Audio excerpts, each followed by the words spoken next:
Absolutely. He's got it all down. Yeah. Yeah, it's pretty good. So we had a nice night. We really did. I want to thank Mel. Well, good. And I think Mel owns this company. I don't know who owns it. I told you, he's the highest single stockholder. I think. But there are other stuff. I'm glad I'm not. Conglomerates. Right. But more. It was very nice of him to invite me. It was very, very... yeah, that was a special evening. Yeah. And I got to sit next to my man, the owner of the New England Patriots. And people come up and start talking about their favorite team to him, and it's not his team. And it's like kind of obnoxious.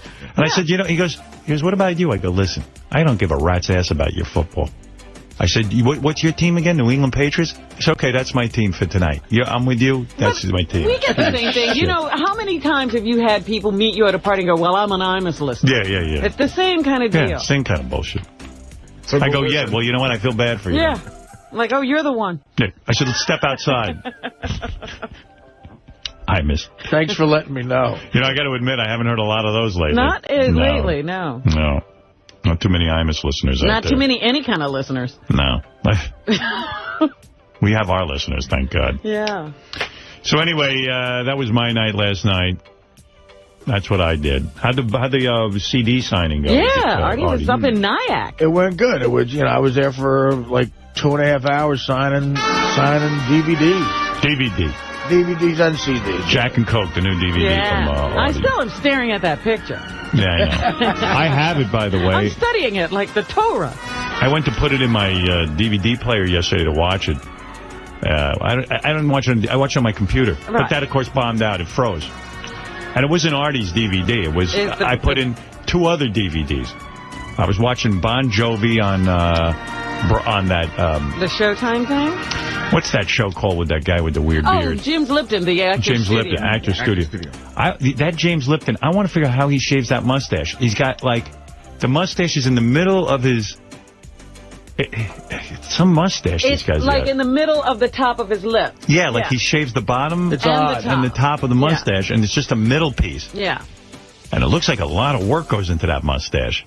But anyway, he was interviewing Bon Jovi. Then my DVD thing on my laptop froze. I couldn't fast forward or anything. So then I said, let me watch Beetlejuice again, episode 3. It's my favorite. Howard TV. Watching that for the second time. I was watching for the second time where Bobby Rooney, Beetle's manager, is being trained by Beetle for the boxing match. Isn't that funny? He manages Beetle and then Beetle trains him. Yeah, and Beetle smokes cigarettes in Bobby's face when he's running. Oh, God. And Bobby goes, Beetle, you shouldn't blow smoke in my face. It's bad for me. And he goes, yeah, it is bad for you. And then that's it. He keeps smoking. And then why is Beetle smoking? Who gave him a cigarette? And he has a big fat cigar. They give him all the accoutrements of being a manager, And then that's my face. So I watched it. That froze up. Then I said, no problem. I'll watch Artie's DVD. I got plenty of stuff to watch. That froze up. Nothing's working right. I said, nothing works right. What am I doing wrong? Welcome to doing everything new. That's in the computer. That's my computer. That ain't even new. It's not? That's my laptop. Oh. That fucking one they build in China. If those motherfuckers want to screw us up, they got every opportunity. We buy everything from them. Well, not only that, they know how everything runs. They could be putting things in that computer so they can control us from outside. I know there's a little Chinese guy watching me. I know it. Man, oh man. Hey, if you're a hot woman between the ages of 35 and 50 and you want a chance to win $5,000, send in a picture of yourself to contest@howardstern.com to enter our Cougar Beauty Pageant. The $5,000 grand prize is provided by CougarLife.com, the wildest dating service in America. Hey, now.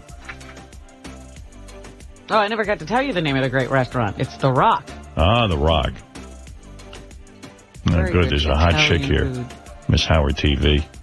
Nice. I was looking at her picture last night on my computer. That didn't freeze up. The months must be flying by. Every 2 weeks there seems to be a Miss Howard TV. Yeah, this chick's smoking hot if she looks anything like her picture. I see a lot of these girls, though. They don't look like their pictures? Yeah, not necessarily Miss Howard TV, just in general. There are actresses I've met, and then you see them on the cover of a magazine. I'm like, who shaved the 30 years off of them? There's one woman, I don't even want to say her name, even though I can't stand her fucking guts. Well, why don't you say her name? Because I run into this broad every once in a while, and she's a fucking misery. Very famous woman. And maybe I will say her name one day. but she's a real cunt and a half. And she's on the cover of a magazine. Ooh, cunty. Cunty magazine. And it's actually a group shot. And I go, you got to be kidding me. I've seen this broad 10 times now in person. She looks like if a fucking train ran over your face, and then the Elephant Man shit on it. And then suddenly I see this picture. I'm looking at a model, a supermodel. And I'm like, you gotta be kidding me. Now I gotta go to a magazine stand and look at the magazine cover. You won't figure it out. I guarantee you'll never figure it out. And it's a group shot. That's why I'm gonna look at only the ones where there's a group of people on the cover. There's more than one person on the cover. Let's put it that way. Are they all together, or is it like separate photos? No, together. You won't figure it out. I'll find out. Trust me, you won't. If you do, I'm going to give you something special. All right. I'm going to. You're going to finally get it. But I saw, Robin, I can't believe how they airbrush these things. And you know what? If you're a person who, lives a life, who are you kidding? Why don't you tape that picture to your face and walk around with it? Well, look, I look at Oprah magazine. She's got to be kidding Oprah. Her and Ellen DeGeneres. Oh, my God. This month on the cover of Oprah. I got Oprah in my house because, I got married. And Ellen DeGeneres and Oprah on the cover of that stupid magazine. And, Oprah's 50,000 more pounds than whatever they got on that cover. How do they call that a real picture? And why does Oprah like Ellen DeGeneres so much? Don't they compete? They are buddies. Yeah, buddies. Aren't they competitors? I think so, but here she has Ellen on the show for a whole hour and peace and love, peace and love. Brings out Portia and does the whole thing. They're riding around in a limo in Chicago, handing out the magazine with the two of them on the cover. Oh, Ellen wants to have a cock so bad. One thing I have on Ellen. Maybe I don't have much of a penis, but I got one. You got your own penis. Yeah. She must look and go, I want a penis so bad. You couldn't dress more like a man if you fucking tried. It's like a feminine man outfit. It's like pants. She's what do you call a metrosexual? She's a shim. The shim, that's my favorite word, shim. I guarantee she's the next one to chaz out. No, you really think she wants to be a man? Yep, I sure do. She wants cock and balls.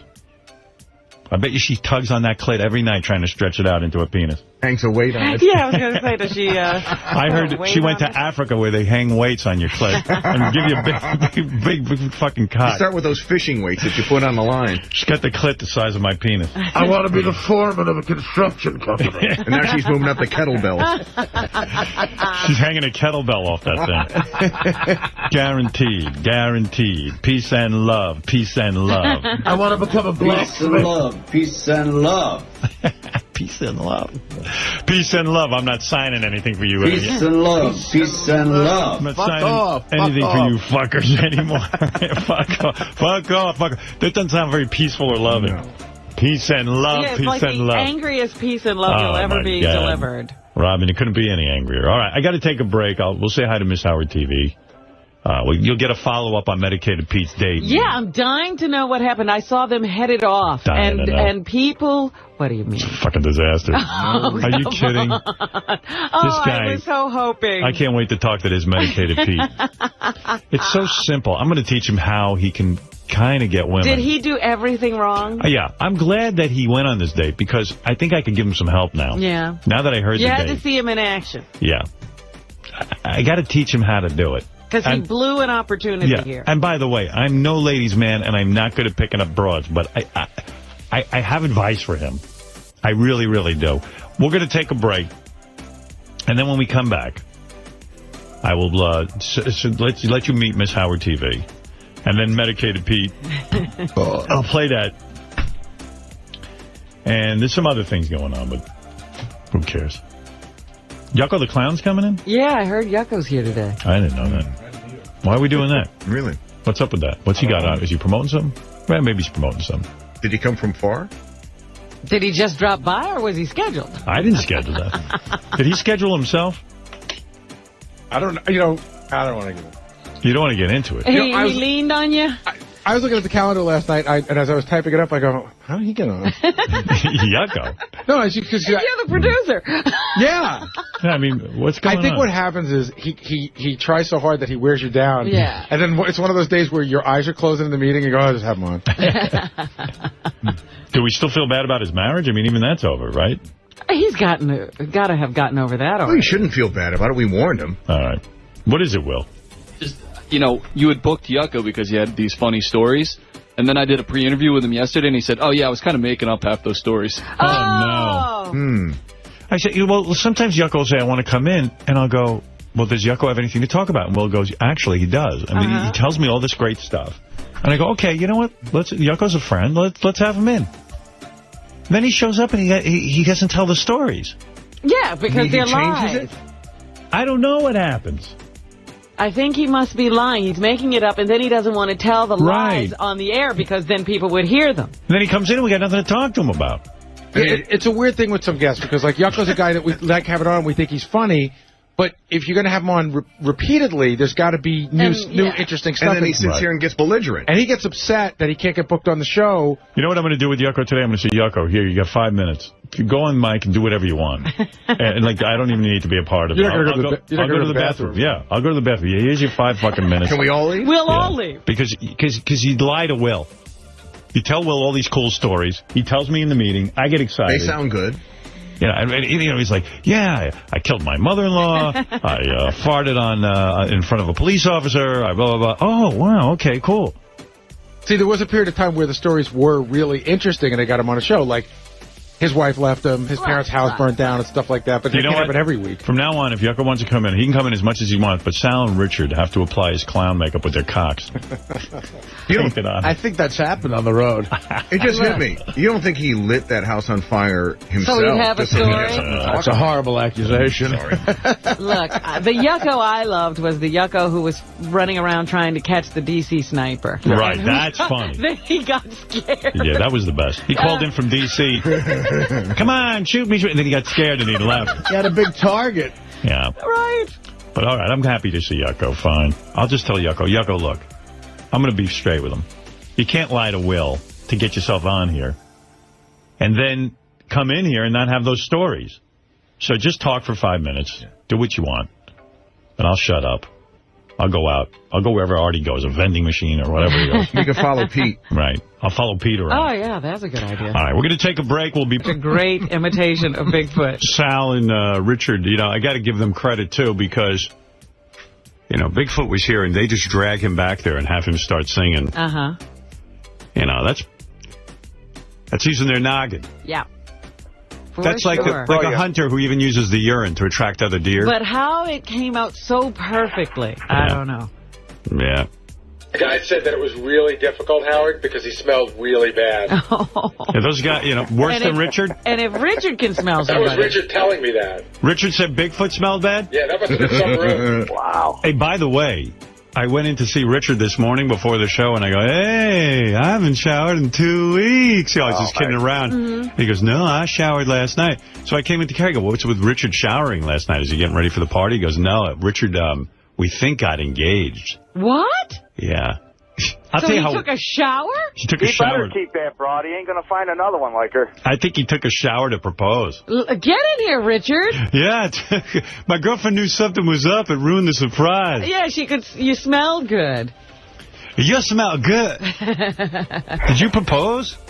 Is that what's going on? Yeah. Yeah. Are you kidding me? You're going to ruin that girl's life? And we knew it because it was on Facebook. Oh, she went. That was the first thing she did was post it on Facebook. Oh, my God. We knew something was up because you were Steven Singering around here. Oh, was he? See, I missed all of that. You got your ring from Steven Singer. Yeah, right? Yeah. I got to thank Gary for helping me out with that, and Leanne and Tom and Steven Singer. Everybody there was awesome. Yeah, they have a great crew over there. Yeah. Oh, they rule. Yeah, so he got the ring over there. And what did you do? How did you propose? Just taking a bath? I touched it. I rubbed my balls. I bathed. Why did you seduce her by taking a bath? Like, why did you really just bathe because you thought, well, if I'm going to propose, I don't want to smell? Well, of course, yeah. I mean, I might have bathed anyway, but who knows? It had been a few days. I put on my best Iron Maiden T-shirt for the occasion.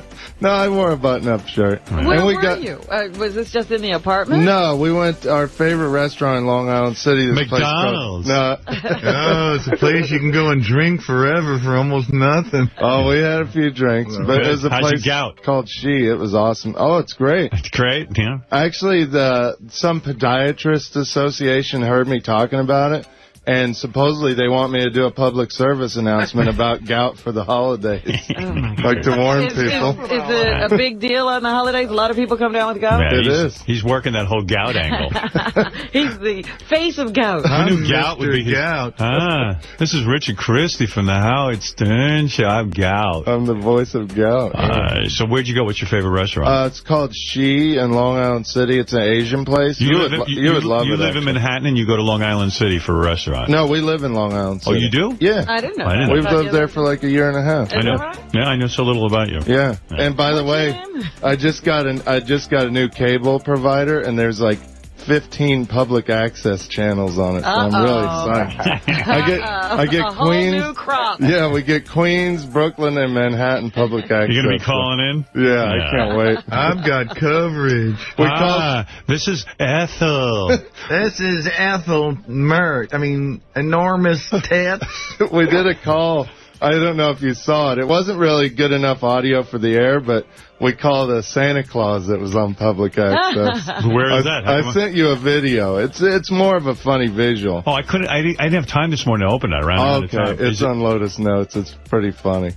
Who called you, in Sal? Yeah. And it's funny that there was Santa Claus, there was an old lady knitting that was supposed to be Mrs. Claus, and a kind of chubby guy that was supposed to be an elf in green, and the elf recognized my voice. Oh, no. And so I said I was Ethel, and I want to, say what my grandson Rusty wants for Christmas, and the elf goes, "Nice try, Richard."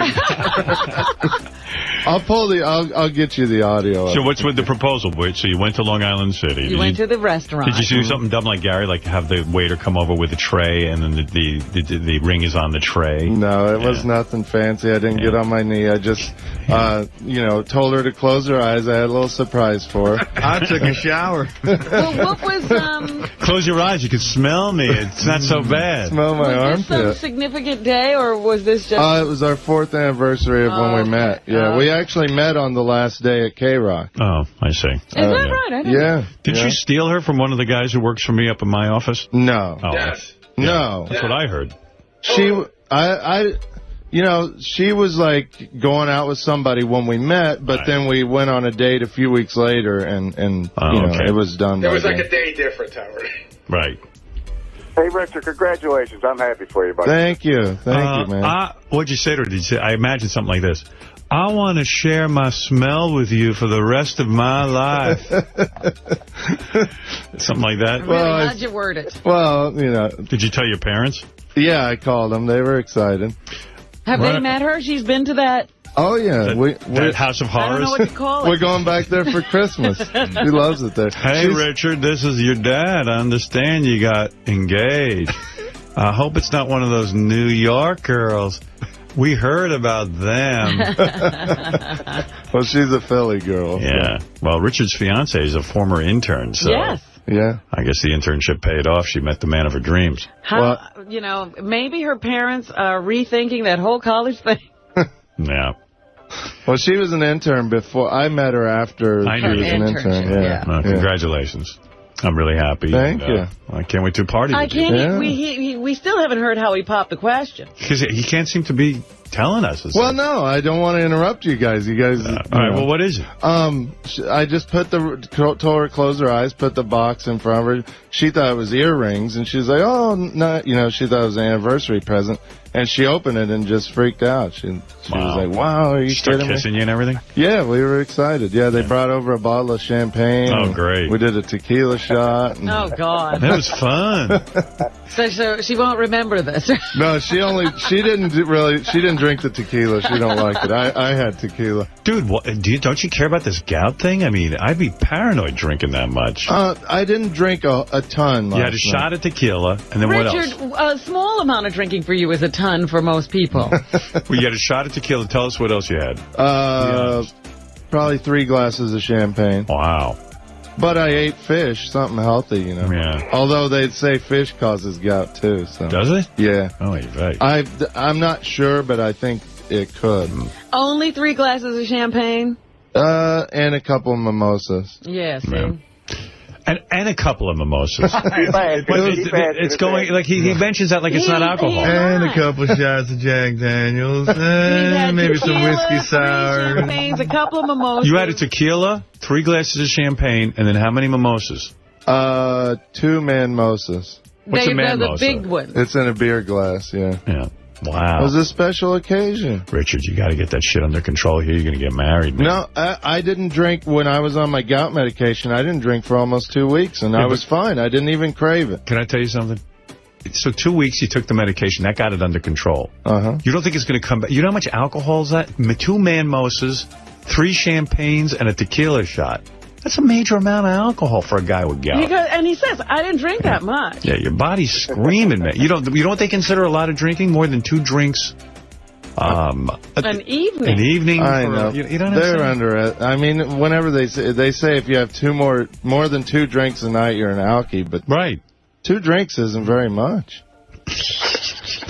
Not for an alkie. I heard a rumor, Richard. You have a party to go to in a couple of days, and I heard that you found out about another party, so you want to go to the first party to get good and drunk so you go to the second party. That's true? Sirius is having a little get-together, yeah. So Sirius is? Yeah. I wasn't invited. None of us were. Why are we not invited? They sent out an email for everybody. Really? Oh, yeah, I didn't get that. Yeah, it's like a nice employee thing they're doing. They always throw really nice things in the lobby here, yeah. Oh, is that when it's going to be in the lobby? Uh-huh. Oh, I see. Yeah, I'm sure you're invited. What do you... It's all right, I don't want to go anyway. What's the deal, though, man? You got gout. That's so fucked up. Yeah, You're a young guy. I know. Are you going to have kids and shit with this girl? Maybe someday, yeah. No. Don't. Once you start getting that gout, you keep getting it, man. It's hard to... Yeah. Once you go back off that diet, you're going to get it again. I know, and I'm going to hear it from my foot doctor now, too. Yeah. That's a lot of booze, bro. Yeah. You got to learn to cut down or just quit. Yeah. You're 30-something with a foot doctor. Yeah, I mean, you have a doctor devoted to your foot. And it's so gross. Ridiculous. The foot blows up, and then he's walking around like Frankenstein. What is it, Doug? He's going to re-gout, if that's what happens. We had a holiday party yesterday for Howard TV, and Richard showed up, and he had at least 7 drinks or 8 drinks. He had 3 beers. God. He had these real obscure wine, like warm blue vine. He had wine with, like, cinnamon, and then he had shots.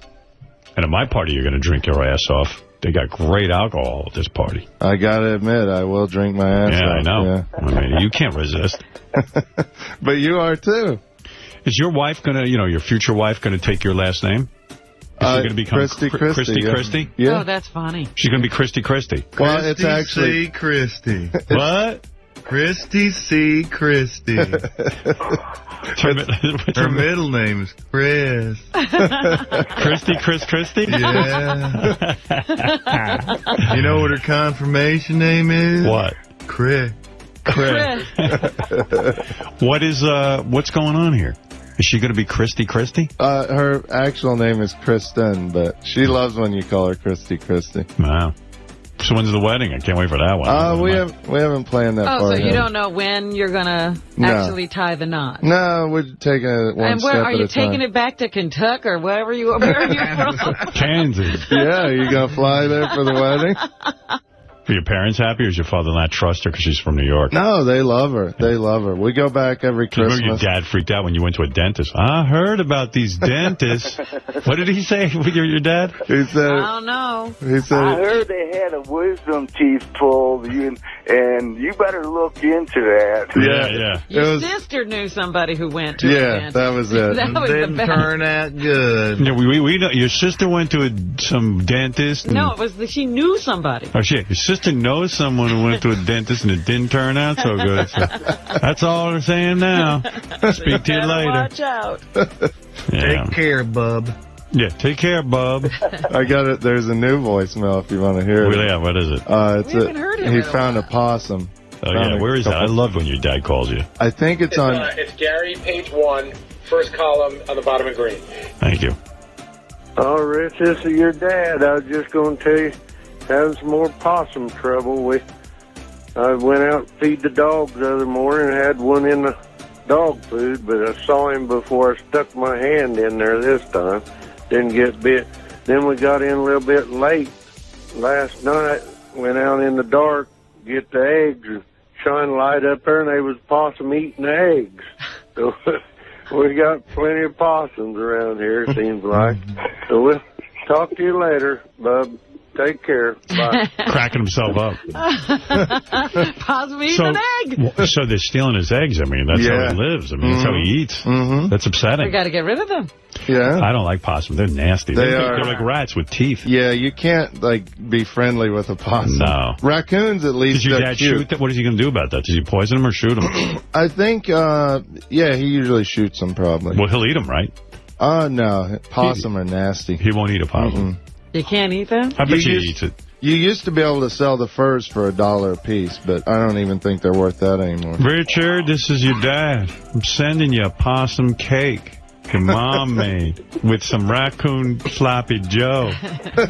I like the one with the dentist. I wish you saved that one.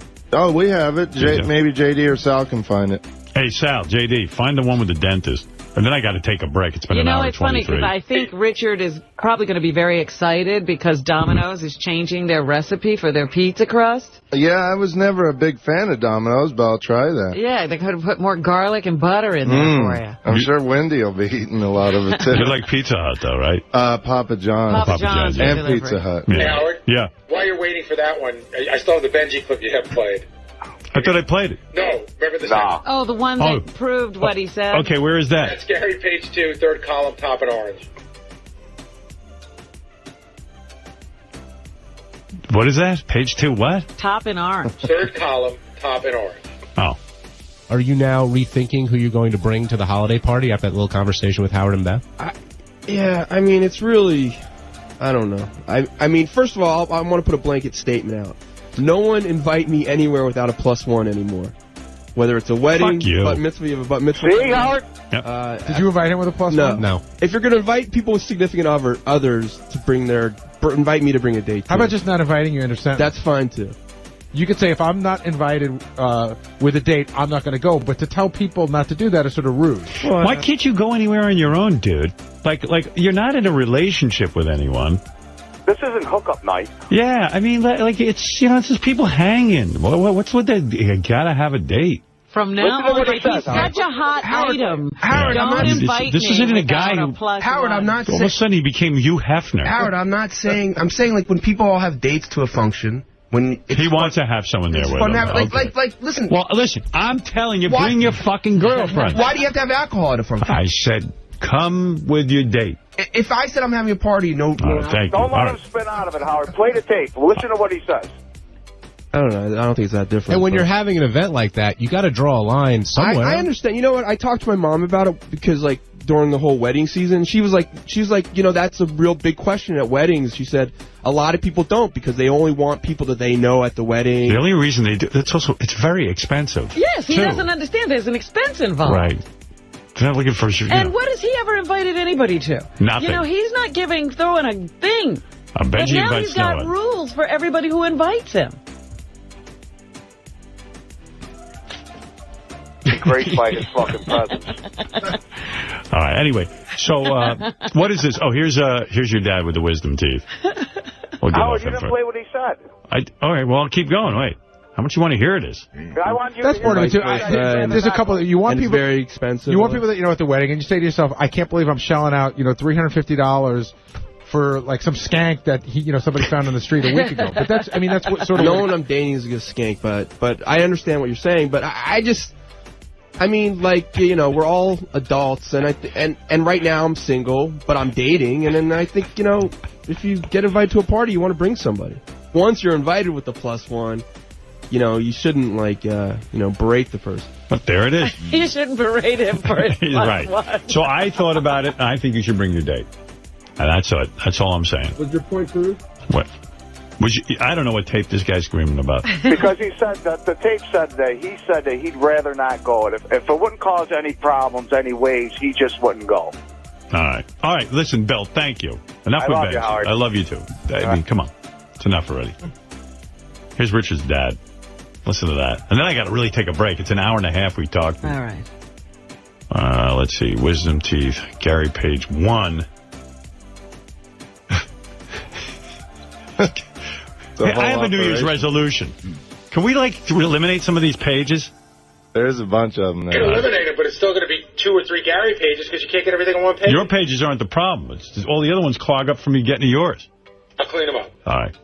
Richard, this is your dad. Talked to your sister, and she said she knowed people had their wisdom teeth pulled, and it took them a long time to get over it. So maybe you better think about it till it starts hurting or something. I don't know. That'd be hell if you had to miss a bunch of work. So we'll talk to you later. Okay, bye. How many times a day does he call you? It's not every day. Right. Every couple of days. To check in. It's probably sad you're away from the farm. He misses you. Yeah, it is a bummer. He never thought you'd grow up and go away. Yeah. Look, all things seem to be pointing to you staying on the farm the rest of your life. He thought you'd take over the empire. Well, a lot of my friends stayed in Kansas. So I think he sees it he's jealous that, they get to stay with their families. I wish I could live there, but, there's not much to do there. Well, no, I don't wish to stay there. I wanted to leave when I turned 18, but I wish my family was closer. I wish they could live here. I heard his dad dresses up one of those possums as Richard and pretends it's Richard. Hey, Richard. Hey. Richard, don't bite my finger. Richard, you're in the dog food again. The possum smells better. Richard, stop eating the chicken's eggs. I gotta shoot you. Sorry, Richard. It's gonna be an execution at dawn. All right. Well, congratulations on this engagement. Yeah. Thank you. Boy, who would have thought? Well, she's excited to show everybody the ring at the party. Yeah, so we'll get to see the rock you bought her. Yeah. And do me a favor at the party. I won't get crazy drunk. No. You do whatever you want. But at the party, when you come up with your significant other, slip in your girlfriend or wife's name to me. Because really... Kristen. Honestly, I don't remember anyone's name. Everyone assumes I do. Sometimes I'm not even sure what your girlfriend looks like. I haven't met her that many times. We should have name tags. Hey, do you mind? Listen, just so I walk up. Hey, Richard, what's up? You know Christy. You remember Christy. And I'll go, Richard, you fucking asshole. Of course I know Christy. Could you do that for me? I will. Yeah. Howard, this is Christy. I know Alice and Fred's wife. Other than that, I know Mary Dell'Abate. Yes, you know Mary very well. Sal's wife. I can't offhand think of Sal's wife's name. I think it's Christine. Yeah. So, my goodness, you've got a Kristen and he's got a Christine. Yeah. Very much together, aren't you? Yeah. And Sal and I already made a rule at the party we have to sit next to each other. Is that right? That's okay. Why is Sal... Well, it's festival seating. I mean, you can sit wherever you want. But what's with Sal being insecure? He needs to sit near you. We just love being together. We sat next to each other at the Howard TV thing. Now, we had to rearrange seats and everything. Do the girls get along? Yeah, they love each other. They Facebook each other and everything. Yeah. Well, you too. It's a good thing you guys got hired here. I mean, you found the loves of your life in each other. I don't know about that. Guess how I found out about him getting engaged? You just heard it? His girlfriend texted my wife. Wow. My wife told me he got engaged. Is Sal going to be your best man? I wouldn't expect that. Yeah. What? Who would be your best man more than Sal? I haven't really thought about that, but Sal would definitely be I mean, you up practically there, sucked this guy's dick. I mean, what's your problem? Yeah, we've gotten very close. Every day Well, he's you my didn't best tell man. your best friend But that Sal- you were getting engaged? Well, she put it on Facebook, like, right away, and before I had time to tell But anybody. Sal, when you assume I know your wife Christine's name, like, they just reminded me. Yeah. I don't, like, if people would just walk, like, I don't know. Like, if you tested me on who's going to be there and what their wives' names are, I'm not even sure who's married. Dude, I don't even know my wife. I've been calling her so many different things, I forgot what her original name was. But, like, okay, for example, John Hine, I walk up to him. I don't know John Hine's wife's name. Bill. Bill? Oh, you're terrible. Anyway, congratulations on your... Thanks. Okay. And we have a nice gift for the whole office coming at 9 o'clock. Good, all right. Special gift. Something that you won't like. Champagne. It's not ham this year. No. Oh, my God. Was it last year that you brought that rotting ham in here? Yeah, do you know...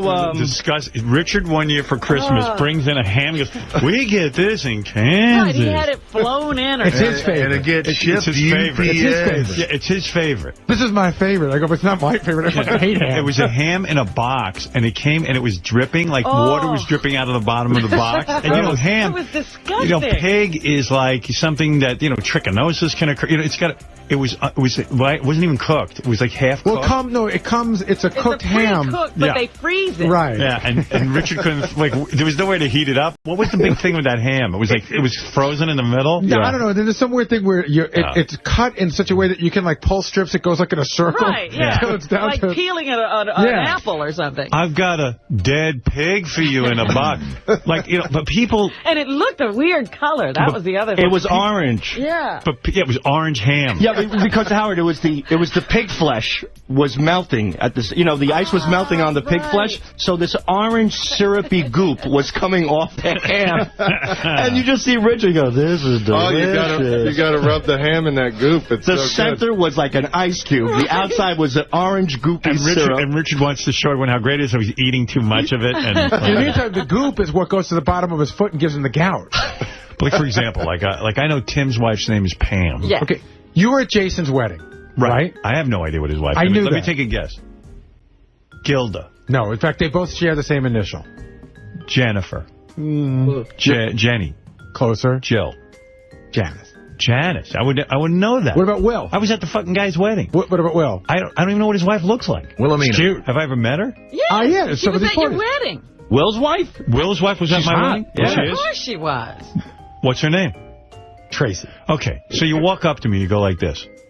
Hey, Howard, you know my wife, You remember Tracy? Yeah, and I go, of course I know what Tracy. you should do? You should do what they do at the White House. We'll have a guy there announcing. What about... And now, Yeah. Will and Tracy Murray. Here's a guy... But guy, you know, I always do that. I always go, this is my wife, Beth. Like, and you know, I know most people know Beth because I'm on the radio and stuff like that, and people tend to know.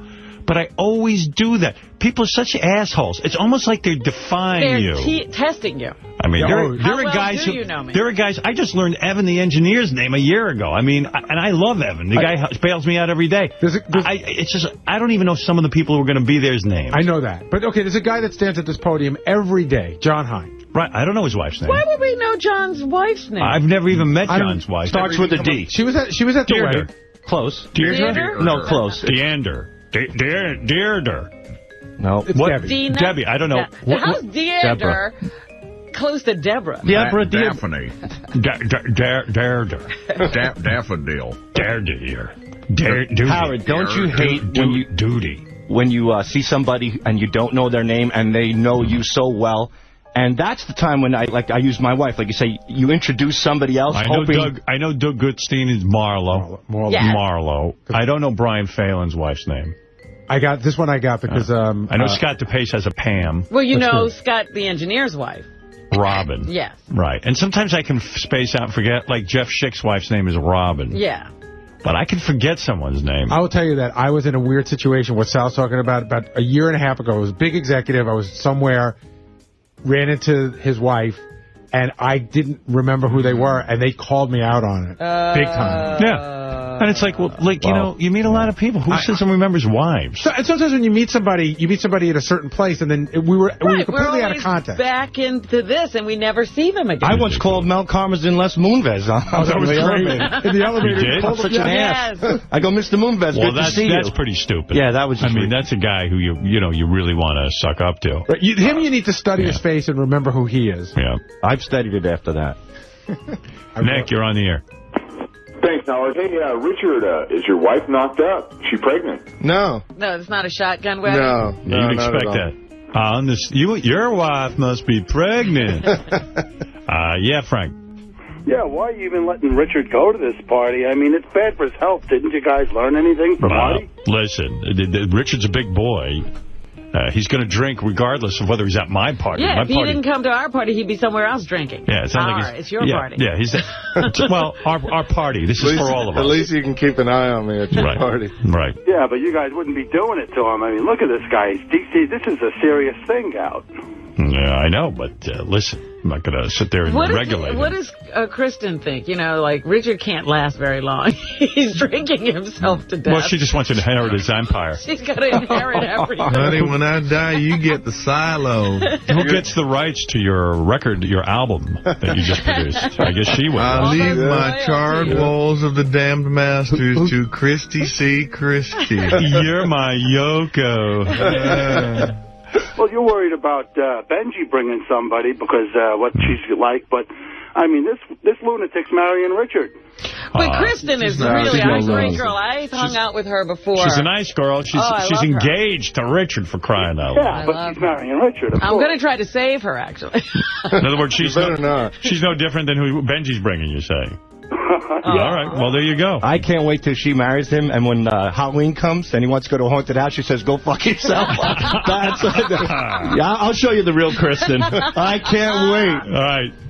He's right. Yeah. Wait till that. You don't think she's enjoyed that? Wait till he comes home and he wants to watch Creep Show 2 on DVD, and she throws her right out the fucking window because she has to watch Oprah. Honey, did you see my Freddy disguise? What do you mean you threw it out? No more haunted house trips? What do you mean it's time for me to grow up? no Santa's elves tucking you in? Listen, this is crazy. We've got an hour 37 minutes without a commercial. I can't do that. We have to take a break. Boys, Richard, congratulations. Thank you. It is our big holiday show going on right now. Everyone's stopping by. And Richard's engaged. Richard's engaged. Wonder who's going to walk through the door next. Hey, look, it's Baba Booey. It's the Christmas monkey, Bob. Ah, the bunny. Baba Booey. Baba Booey. Baba Booey. Baba Booey. Baba Booey. Baba Booey. Baba Booey. Baba Booey. Baba Booey. Baba Booey. Baba Booey. Baba Booey. Balls? What's you say, balls? Are you going to bust Gary's balls? Oh, that's a gimme. No. Are you kidding me? Howard, he's going to drag Mary Dell'Abate into the fucking bathroom. I'm going to mix his drinks with a toothbrush. Why don't you admit your wife is coming tonight, you're completely ballless. He's neutered when she's around. Right. He's not going to be the asshole that he is here. Well, that's part of the fun, watching Sal be tame. She's making him drive to the party instead of taking the train. If you have to go home to Hitler every day, you have to put the brakes on eventually. Yeah, why don't you just put on the striped pajamas? So she's going to have you... I've seen the pussy whip Sal. It's really disturbing in a way. Well, he already mentioned to me that he's excited that Kristen will be talking to his wife. So maybe he can get away. So me and Sal can go and do our thing. How about a plan like where you actually get into your wife for a night? And impossible. It's impossible. I've been trying to get into it for 10 fucking years, dude. I mean, like, you can't, sort of be romantic with her? And how? Honey, what's romantic? Squeeze her ass, kiss her. Last night, I put my hands right between her legs because she had a new pair of sweatpants on, and I pulled this bullshit line. I go, wow, I love the feel of these sweatpants. I go right in. She goes, well, I don't like the feel of your hand there. And she just pushed it right back off. Wow. And that was it. Was there any warm-up to that, or did you just go right in for the kill? Well, I think that's a warm-up, right? I mean, that was the warm-up. That's the warm-up. No, that's like almost marital rape. Well, that's what he's saying. He's trying to get something going. No, but complimenting her pants that she bought behind my back. Dude, you're trying to gain her trust back. That's not going to work. Every day she's got this new move. She's always got a new outfit on. I go, when did you get that outfit? She goes, oh, I've had this forever. And I go, really? Now, she says that all the time. And then yesterday What's she she wearing tonight?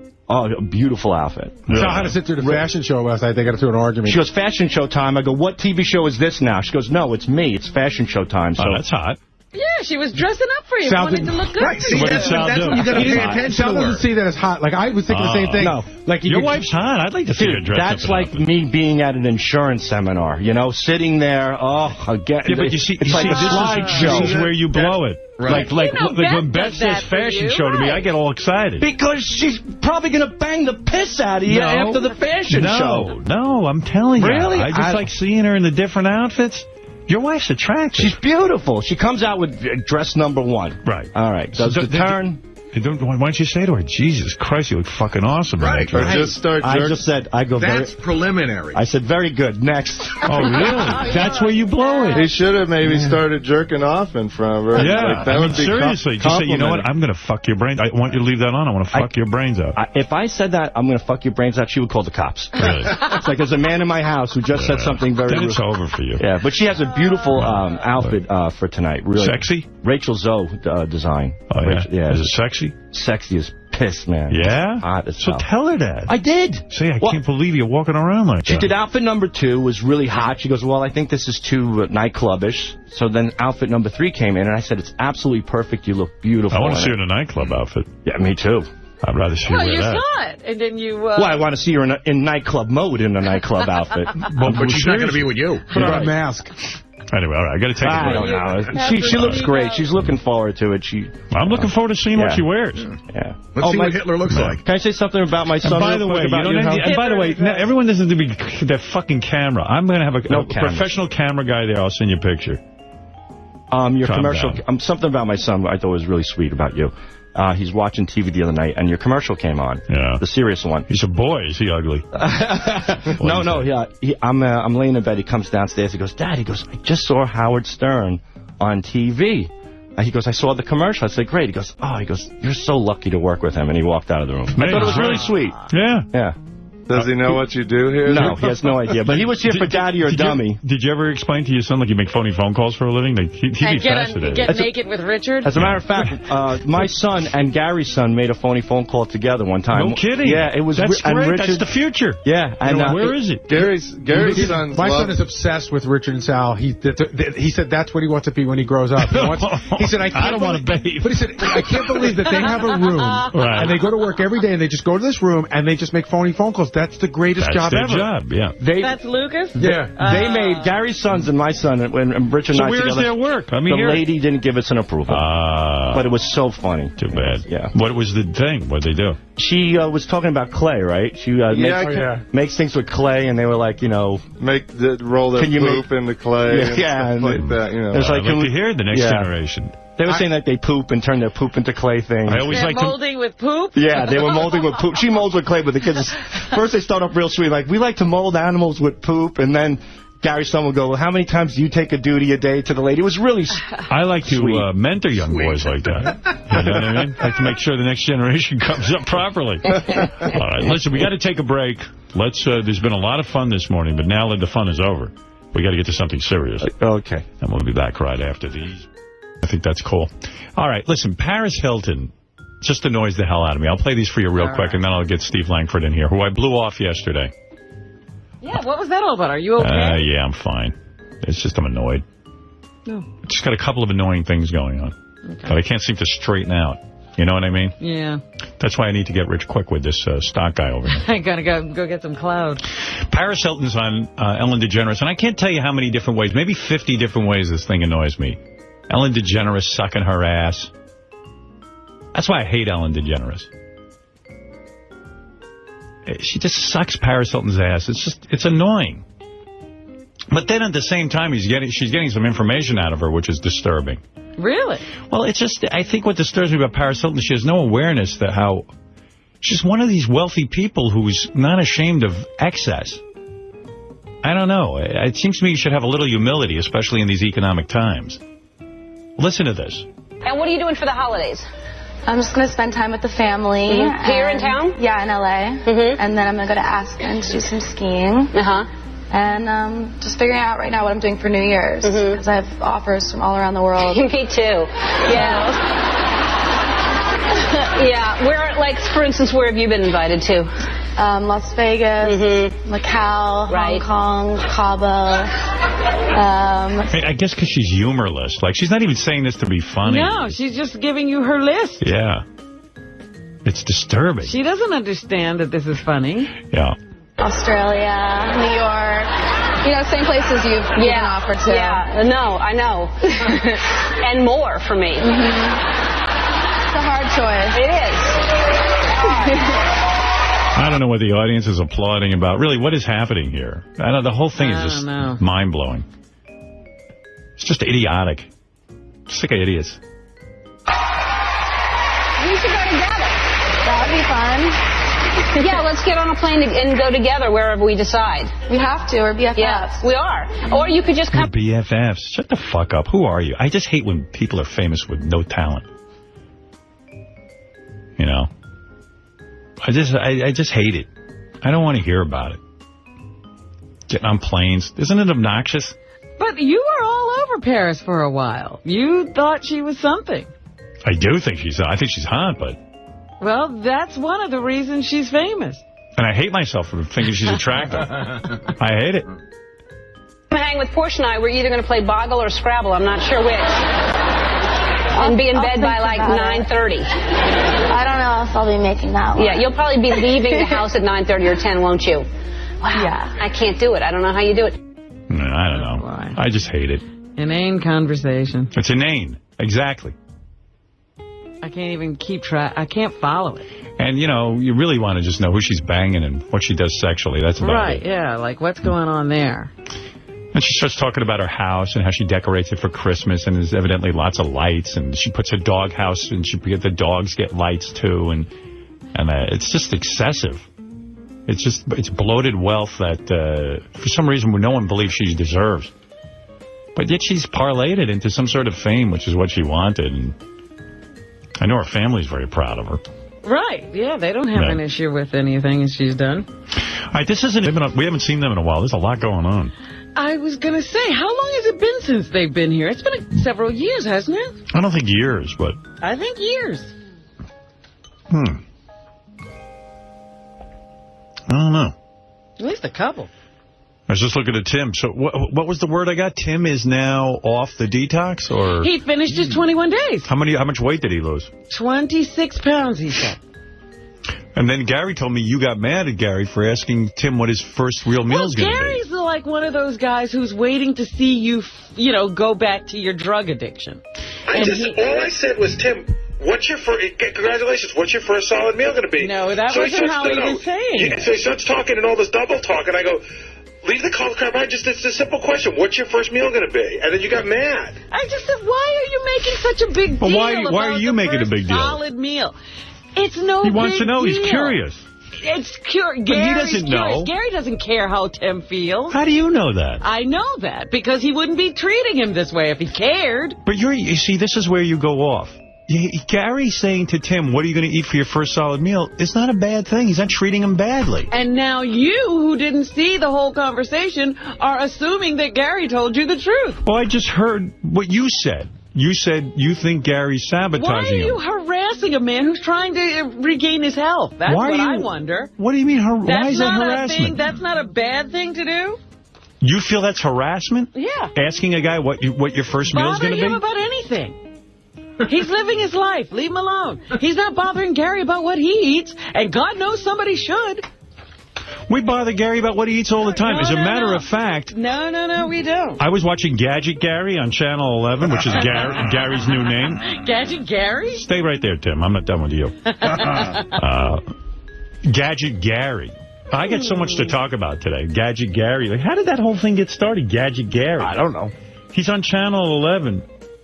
I think he's trying. Is it a regular thing? I think this is Gary's attempt, in case I leave radio, to sort of come up with a branching out thing. He's good at it. Good. I mean, he loves he loves new gadgets. That's for sure his, major passion. Gary can't come in now because he's dealing with Ozzy and Sharon, I guess, who just showed up. But so he's getting them together. But I'll remind me when we get back to talk about Gadget Gary. All right. But, Tim, I don't think... See, Robin, what I'm hearing is if Gary says to Tim, what are you going to eat for your first solid meal, I think he's curious about the diet. And I didn't stay there long. I walked by the conversation. I said, what's the big deal? What's the big deal? And I walked away. But you almost seem now like you're protecting I'm angry. Tim. No, I'm not protecting Tim. Tim doesn't need my protection. But I just think that this anger at Tim for changing his life. Who's angry with Tim? Everybody who's got him under a microscope watching everything he does. You guys have to realize Gary, you're the obsessed ones. Robin, you're way out of line on this. This is crazy. This is crazy. Right, I'm a 34. Listen, the whole group here, we didn't think Tim we didn't think Tim would make it a day. And Tim made it 21 days, and that's great. He lost a lot of weight. How much weight did you lose? About probably almost 30 pounds. And I said if I didn't eat for 21 days, I'd lose 30 pounds. I've been eating like crazy. I've been eating like crazy. I'd probably die. Yeah, no, but okay. So it's a big deal. 20 pounds is amazing. It's a big deal that Tim made it through this whole thing. So now, today's the first day he's allowed to have a solid meal. And we were just curious what it was going to be. Yeah, but why? Because he's curious. Anytime a guy loses weight. Take yourself out of this and be normal. I mean, you're normal. But you're so attached to it that you can't see it. Not, again, he doesn't understand. He's obsessed with food, and we aren't. You are obsessed The whole world's fucking crazy except for you and Tim and Dr. Ronnie. When Gary asked me that, I was But the people who go on this extreme form of diet are obsessed with food. Everyone's obsessed with food. No, we're not. Sure you are. No, Tim can talk. Food is fuel. Yeah.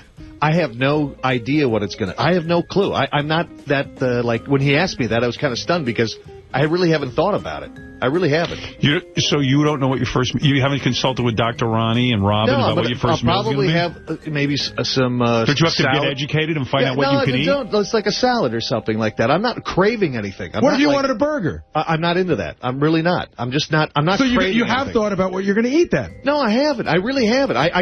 If I knew, I would say, you know what, I'm going to have a Today steak. you're changing your diet to make it different from the last 30 days, and you haven't thought what you're going to eat? No. And you haven't asked Dr. Ronnie what you should eat? Like salad and vegetables, that kind of thing. They've given you guidelines, haven't they? Yeah, right, exactly. They've told me, like, vegetables you start to incorporate into it, and a piece of fish or something. Or Are you chicken. scared to start eating? No, not at all. You're not worried about it? No, I have more control over food now than I did before. Much more control. Where I would walk, like the other day, I had lunch with Lisa Lampanelli, and we're downstairs at Del Frisco's, and she orders a steak and potato and salad and so forth. And I sat there with my green drink. Falling off the roof, which I wasn't eventually really crying. he does. I was just like, come on. I wasn't really not. crying. Listen, No. of course you were. Of course not. But, right, You're a so man. for somebody... You're 2 years old and you're a man. So what do? Like, somebody expresses real concern for you, and what do you say? Listen, you're a Playboy reporter. There's no light at the end of the tunnel. I'm not calling you back, and you know what? I'm still here. Yeah. No, I know. I appreciate it. Well, Dr. Avalo, I want to thank you for coming in. My pleasure. I think Artie, this we is should very talk. loving. He's saying talk, Artie. This might be a good time to reach out. Or to you could Dr. fire Avalo. me right now. No, listen. What Howard's saying is... If he fires you, you'll never bother him again. What Howard's I'll saying just keep is... him in the back of my mind. I'll be there if he ever calls. But, you know, we should try to break through some of this resistance. You're letting him off too easy, Dr. Abel. No, he's not. He's I'm saying let's break to be through. a man But and make a decision. You can't commit an hour a week to this. that's what I want. I want an hour a week and a couple of phone calls. That's it. Do it, Artie. Mm-hmm. If you can't. Well, what Howard's saying is interesting, like that whole thing of do you think it's gay to have a relationship with him, like get into your feelings and stuff like that, because when my father was hurt, they hired a Monsignor to come and talk to him. My father was always an atheist. He didn't care about God. But like when he was hurt, he always felt that maybe that, you know, because of stupid shit I did in my life, I'm being punished. So Monsignor, this real nice old Irish guy, would come and see him every week. And we really thought it was getting through to my father. We really thought, now maybe he's coming to peace with this. Right. And a few days before he died, my father, we were talking about it. And I'm going, well, it seems like you're having a fun time talking to Monsignor. He's like, I'm just doing that for your mother. I don't even listen to the guy when he goes. Yeah. And that sort of hurt. Like, Well, you know, he's talking to some fucking Monsignor. But you know something? That's And also that's his defense. and here's might not that's have also a been the message truth. that he got from Exactly. his dad. That That talking about his stuff is bullshit. Yeah, but it also might not have been the truth. He couldn't let you know he was getting it. Yes. Right. Well, maybe. He I might don't have been know. embarrassed. And listen, here's the thing. To come full circle, before our time is out, we started talking about Artie having a child someday. right? And the bottom line is he has to be prepared to not feel totally freaked out when the kid just wants to hug him and be with him, and he's going to say, wait, why didn't I get this? By the way, he's going to be angry. My father was affectionate with me, too. We had a very great relationship. The old man, though, tells you he's doing it for your mother. Meanwhile, your father doesn't sound like that guy that did anything for anybody unless he wanted to do it. Well, the truth is, he wanted to speak to the Monsignor. He was a complicated guy. It's hard to get my old man's psyche down. Everyone is complicated, Artie. You know but there's something that went on with you in your encounters with your father as well. You know, there were things going on that you don't want to look at. You know, and plus you want to make excuses for your old man because, listen, you know what? Nobody wants to badmouth their old man, but, you know, there Except were things. me. So I got to know if I'm fired. I got to know if I'm fired. Yeah, I'll let you two work that out. No, you're not fired. No, okay, well, that's encouraging, you know. I'll call you. You're fired. I'll call you fired. His iPhone doesn't have you on speed dial. Break up in person. I just got a new iPhone. Is Dr. Abelo your psychiatrist? Yes, absolutely. All right. More so than anyone else. Okay. More so than anyone else. He's got to take the edge off. He's got to cut it back. It's Can't okay. you make this man special? It's okay. Can't you let him be above the others? Can't he be the special man? Above the others. No. Can you want to hit me grounders? No, right. Listen, you know, I mean, you know, the Playboy reporter, Ablo, whatever. But the bottom line is that whether he likes it or not, the bottom line is I'm available to him. And so he's got to at least deal with the fact that there's some individual in the world who knows he's in some amount of pain and is available. So that's like irreducible. Well, I'll he's tell you, going to have to deal with that. I could definitely, this week again is a stressful week. I got... You know, a week. It's been a stressful life. I got the show all week. I'm doing Rescue Me today and Wednesday, and I got to fly to Vegas Here Thursday. we go now. If he was not stressful working, week. He could go do therapy. Yeah. You know, he always wants to do this if he's not in his Wait a life. second. What's going on? Stressful week. Well, it is, Ralph. Ralph, it's There's work. not an hour this week. I've had cabinet members in therapy. This guy can't. Come on. I'm saying, Artie, you're saying you're so busy that you can't talk for an hour. You've had guys who run countries clear out an hour. Exactly. Well, I'm bigger than some countries. All right, listen, Dr. Abelo, you're great. Hey, listen, by the way, I got to mention your book. We'll talk, yeah. You don't have to because he'll think it's all about the book. Maybe we don't mention the book. Let's get to the real reason. Because he'll think he's... No, you know what? Don't mention it. Do not mention the book. Absolutely not. Dr. Abelo, 21 pounds in 21 days. No. I'm telling you. No, we're not going to plug the book because I'm not going to let Artie think that I'm here for... No. It's not about the book, Artie. Now I'm being a comedian. He thinks it's about a magazine, a book. It's not about that. No, I'm kidding you. We sell plenty of books. We don't need to do it here. Listen, I know... It's okay. I'm telling you, no, do not plug the book. I will not plug it. Thank you. I will not plug it. Thank you. Plug We're not talking about... August 3rd and 4th in Cohasset, Massachusetts. Plug someone. All right, look, Ralph, thank you. Yes, thank you, Ralph. Thank you for helping Artie, Ralph. No problem, Artie. Anytime. You can call me, too. I know, buddy. All right. Let's just thank Dr. Abelo. There's a lot of people who want to discuss Artie. Yeah, thank you. Is my first grade teacher here as well? Coming in next. Yeah, everybody's got a story about you. All right, we're going to take a break. Artie... Coming in next, the psychiatrist with a fat fetish.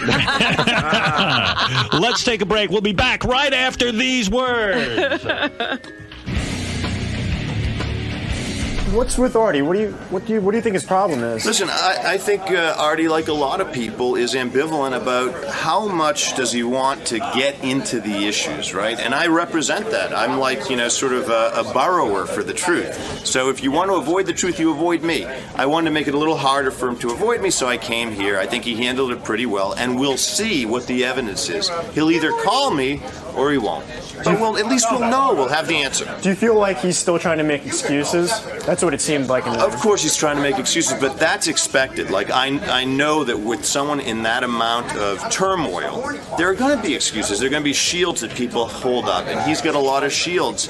And I just wanted him to know, I see him. I know what they are. It doesn't stop me from caring about him. And he could call me in 6 minutes, or he could call me in 6 months. I'd take the call, and we'd keep working. So he knows now there's one person in the world who's going to be there for him as long as I'm in the world. Now, what do you see in Artie's future if he does want to see you?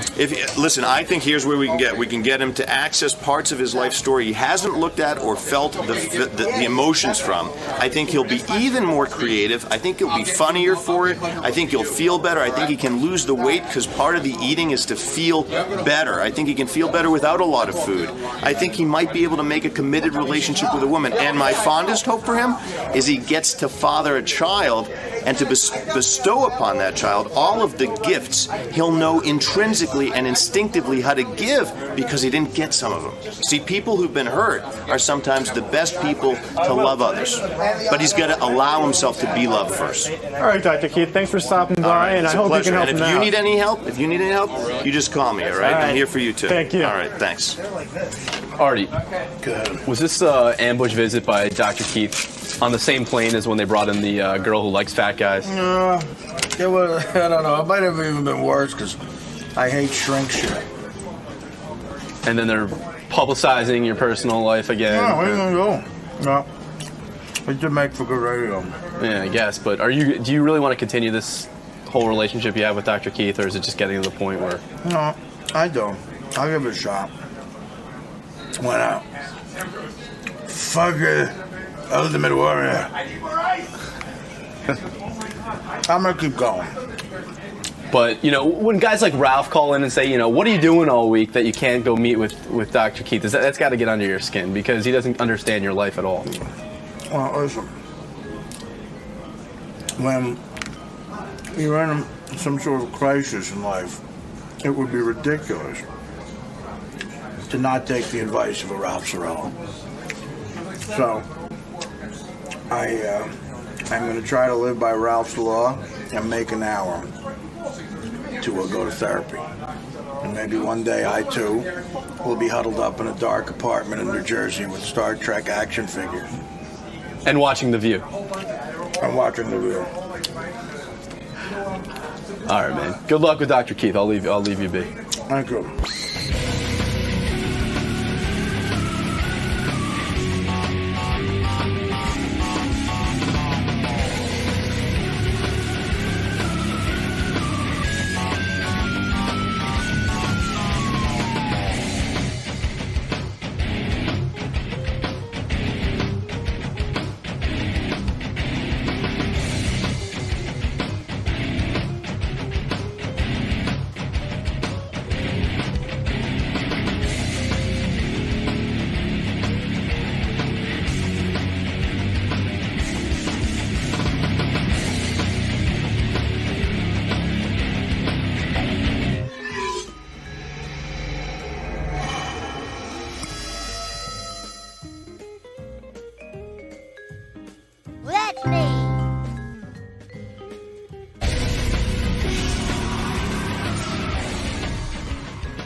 Why are some blubbering breakdowns broadcast on Howard TV and some are not?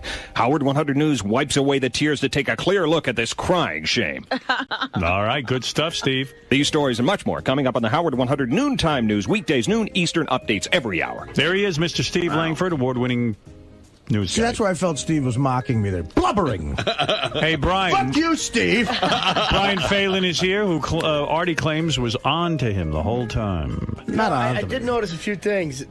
Does when you eat your arm, does that have anything to do with it either? No, I've had that since high school. He sits there and he's like, I have a nervous on his tick. arm like that, and I'm like, something's up with that. He chews on a sleeve. I've been doing that since literally junior high. What about his arm? In Vegas? Were you messed up in Vegas? I know you got drunk. Which Vegas? The drunken blackout Vegas. No, but you weren't on anything. No heroin. No. All right, we were just wondering. We were just trying to piece it all. How about together. when you were in the steam room with Dennis Rodman and you guys were wearing your clothes and Dennis that was just naked? an enormous amount of booze. All right, there you go. Well. And maybe an ecstasy. Anyway, let's go on further. Are you nervous about Howard TV airing your crying breakdown? Session? No, at this point, you know everything's going to be aired. So. Right. Well, that was the other thing people were asking me. When do you think they will release the Artie crying video? I believe that's going to be on this week. I believe so. Every day that's the other thing. Once you do something here now, forget about it. The aftermath is... I literally had to tell Isaac. I was on my way to the wrap-up show, doing an interview with Howard 100 News, and then Isaac goes, could you just repeat what you just said? And I said, Isaac, I can't talk right now. I just can't talk. Go ahead. So I got a question, Artie. Does that mean for last Friday's show, we held it back because it was just a little too freaky, too close, but for this Friday show, we're going to play, if it's okay with you, your first day back. Whatever. You know what I'm talking about? cut? Yes. Yeah, which John cut and said it was sounded pretty weird. But we wanted to wait. We tried to call you. And there's always a period of time one waits. Yes. It's not the right time now. Yeah, and I thought it might take a long time for us to, but Artie seems to have bounced back. In fact, we're probably do anything you want. There's a whole new channel called the Artie Crying Channel. You can see him, So, yes, what were you saying, Doug? I have to put on your mic? Okay, go ahead. I was giving it time, too. I didn't even approach Artie yet. But, Artie, we have permission to air it? Yeah, I didn't want to go. I don't want Doug gives you that thing like he pretends he cares about you. Why did I air it that day? No. Did I ask? I didn't want to. I don't care. I didn't know how. You know what's really funny though? Everybody didn't know what to do that day, so I walked into the control room of Howard TV, and the guys, our director goes, man, we're not even going to push in on Artie, go in for a close up because it's too heavy. All right, you're all fired. No. Then I find out that they have an ISO camera. They're doing close-ups of them like crazy. Good. They just didn't want Artie to see them pushing in on no. them. I know. When the day comes that I cry on the show, you push right in on as close as you can get. Hey, Howard. Yeah. Was it hard for you at all to go to break? Because that seems so against your instinct. No. I mean, Artie's my bro, and I felt that he needed some comforting. This was very, very heavy, and there was no doubt in my mind I should go to a break.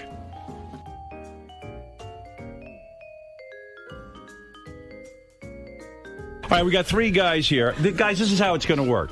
I'm going to interview you and ask you your story, and then we're going to vote on who has the saddest story. Whoever has the saddest story gets the lap dance. I'm going to go to Mark first. Mark, hi. How you doing? Mark, you look like a nice guy. You look like a young guy. Are you a young guy? Yeah, 21. 21. What's going on? Well, how'd you end up homeless? I got kicked out of my house for doing heroin and ended up on the streets. And I've been running the streets in New York for about a year. And before that was on and off. But parents took me back, and then finally they said enough, and now I got a heroin addiction. You're still on heroin? Yeah. And what do you have to do to get money for heroin? You got to do tricks and stuff? Tricks? You know what I mean? You mean sex? Yeah. You have to do guys, right? Yeah, well... Yeah. Really? Yeah. That's a Dude, right now... Are you gay? No, not at all. No, he just loves heroin. That's how good heroin is. Hey, what are you doing now? You on heroin? You close to withdrawals? What's going on? I'll be close to withdrawals today, yeah. So you need a fix by when, you think? I did a shot last night, so... You're going to need one by like 6, 7 o'clock tonight, right? Probably around 2 o'clock. Seem like a nice guy, a bright guy. Can you believe this is happening to you? I mean, probably your whole life you heard, don't do heroin. Exactly. So what kind of panic do you go into if you don't have the cash and you're facing withdrawals? Usually, today was a different day. I wound up not waking up with a bag. Usually I go to sleep making sure I either have money or a bag. Oh, so once you're straight, you start working on getting your and next. then I'll get off E, and then I'll go back and get like... I know things look bad right now, but just know there's one guy, Artie, who's jealous of you right now. He's absolutely... Dude, I can help you out. I got something for you. What do you have for him? I got a miracle thing that can help you with withdrawals from opiates. I'm telling you. Yeah. What is it? It's a pill called... You ever heard of something called Subutex? Oh, Suboxone and Subutex. Yeah. Did you ever try that? You put it under your... You put it right under your tongue? Yeah, under your tongue. I was on Suboxone. And it didn't work for you? No, my insurance cut me off, and then I went back to dope. That shit'll help, man. Sucked, yeah. It was great. I've struggled with addictions too. If you guys agree not to grill me about it, I actually have those pills that keep you off heroin. I actually just saw that. I saw that. What are you doing with those? I got these things. I'll give you a few of these. I got these Subutex. Thanks. Whoa. Wait a second. Everybody just raced for them. Maybe Artie gets the lap dance. What the hell are you doing? It's a long story. Let's not get into it. What are you doing with Subutex or whatever that is? No, it's just... I don't understand what's happening here. Everything's fine. Everybody, all the homeless guys race for Artie's pill bottle.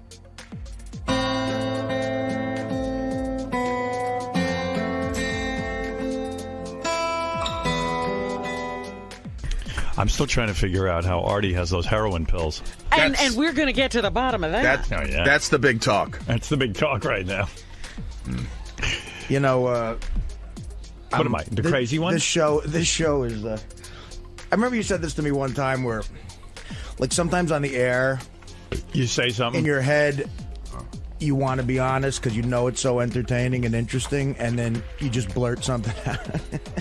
Look, people know I've had a lot of troubles in the past with a bunch of different things, and...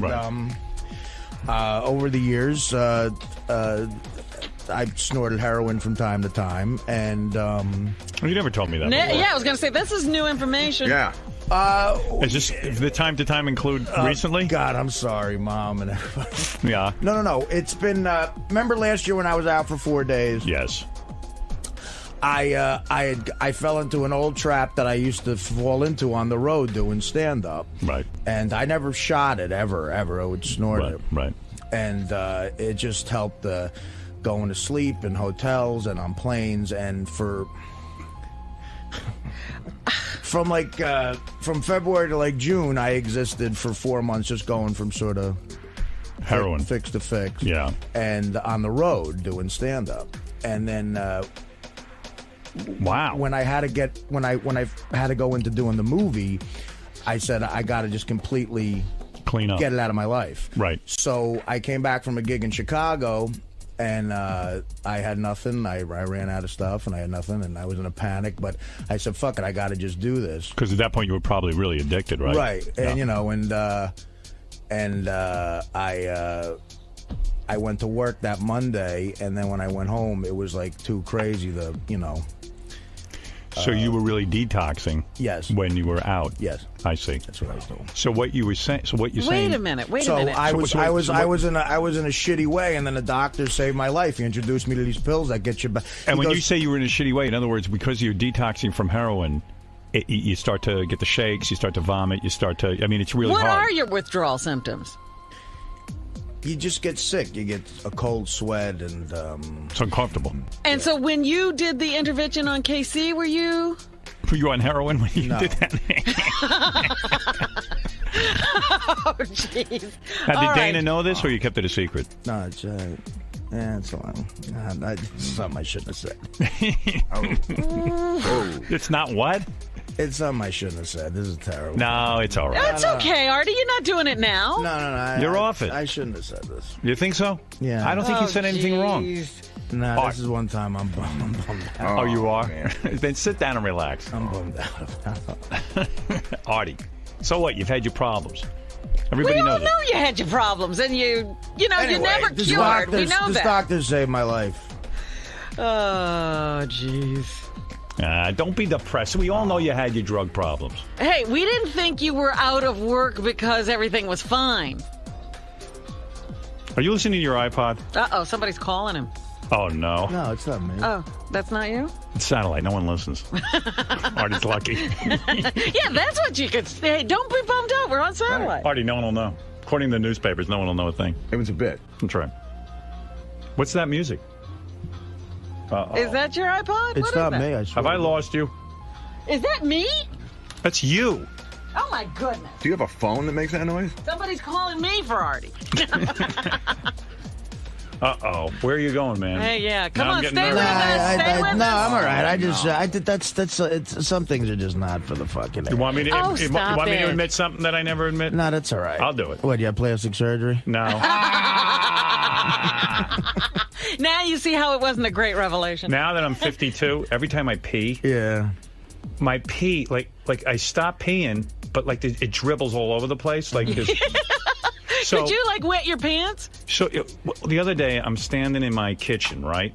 This is not even. Mine is more embarrassing than your story. I'm standing in the kitchen, and Beth says to me, "You know you have pee stains all over your pants." So you do wet your pants. So I go, "What do you mean I have pee stains all over my pants?" Oh, this is not cheering Artie up. No, this is nothing compared to what he just said. No, you don't have to go away for that, and they don't give you pills. Oh, I'm going to get some pills for this. Actually, they do make a pill for what you have. I see the commercials for real. It's called Flomax. Artie's bombed. Big time. I've lost him. I'm trying to get We need to put Howard in a diaper, and Artie doesn't care. You feel like getting up and leaving or something? No. Take it easy. What can we do for you? I'm fine now. I just get those lap dancers back. Yeah, I think Artie needs. That's a sad story. What's a sad story? His story. Yeah, I know. Bum luck dance. But he's okay now. Yeah, I'm you're fine. good. I mean, I'm clean. But why do you still carry the pills? Well, they're like I don't take them on a regular basis anymore, but they're just like safety net type of thing. Like a life preserver. It's good to have them. That's why I got a whole bottle of them. You know, I didn't give that guy any pills, by the way. That would be illegal. I was joking. Joking around. Yeah, but No, I don't know. It's sometimes. So you sit just here keep and them say on shit. you just because if you do get Yeah, a... they get you back into life. They're a miracle drug. They're great, you know, and you feel like a person again, and you get back into life, and that's what. I think you admitted it because you're trying to help people too. Yeah, you want to like let it go now. This I was out Tuesday, Wednesday, Thursday, Friday, Saturday that week, and I didn't know what to do because I was freaking out. And was that before you got a hold of the doctor who helped you? Well, I reached out for this guy Saturday, and I said, well, maybe I got to go check in somewhere. And he called me back, and he was a fan of the show, and he was like, you know, I got something for you, man. I'm going to come examine you. I'll come to your house right now, because I said, I got to get back to work Monday because it's crazy, and I don't know, you know, and I got this film coming up, blah, blah, blah. And meanwhile, the producers of the movie were calling me going, look, I just signed the check for $500,000 for the movie equipment. Where are and I'm you? like, yeah, right, you're doing it. Because and they listen to the show every day. He goes, you're not there. You're doing this, right? You're doing the movie. I'm like, yeah. So this guy, you know, like from heaven came and examined me. He said, you're all right, man. You just got to you get through this. And he goes, this shit will it'll get you back into life. You'll get your life straight for... you know, however long it takes. How long does it take it to work? So you take the pill You and... put it under your tongue, and I'm telling you, in 20 minutes... You're not sick anymore. You're not sick. Wow. But can you get addicted to those pills? You have to get weaned off them. Yeah, because those guys were racing for the pills when you were kind of joking around saying you're going to offer them. They get you, they don't get you high. They just get you normal. Mm-hmm. Like I could see what that kid's going through right now. He just probably remembers his life being so normal. He just wants that back. Like you don't even want to be high anymore. You just want to be normal. Not sick. Fucking fit. I want to feel like I did when I was 15. Right, because you know? right now he's just trying not to be sick. Right. And I can tell, and you get lost. That's what people say about heroin. It takes your soul. You know, it's off. Oh, it's just the worst. How did you get into heroin? I mean, when did you? You know, why not go back to coke? And comedy around New York. I mean, whatever. It's all over the place. But yeah. No, I'm just because you were a coke guy. That was your thing. Yeah, but that was manic. That was I had to get rid of that because of see cocaine is like a social drug. Mm-hmm. Heroin's when you just want to drop out. And heroin's like an orgasm, right? Like in other words, you forget all your troubles. Forget it, you man. feel euphoric. You ever go get knocked out for something at the hospital? People give you Demerol. The same thing. It's unreal. That's like when you want to just sit down, watch TV, and you just tune everybody out. Yeah, everybody exactly. and everything. Wow. And I knew something was up because everyone kept saying Artie's on something. Everybody was telling us, yeah. And of course, this is what happened. I mean, this is what ruined the Dana thing. Of course, eventually. That's what ruined it. Yeah, and I mean, that's definitely something I lost in life because of it.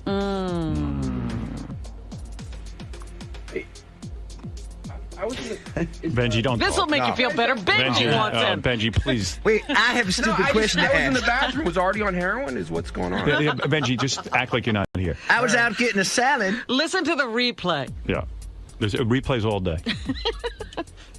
Well, I'm sure the other. You all right? But shh. I asked you to be quiet. Right. And leave the guy alone. The fuck is wrong with you?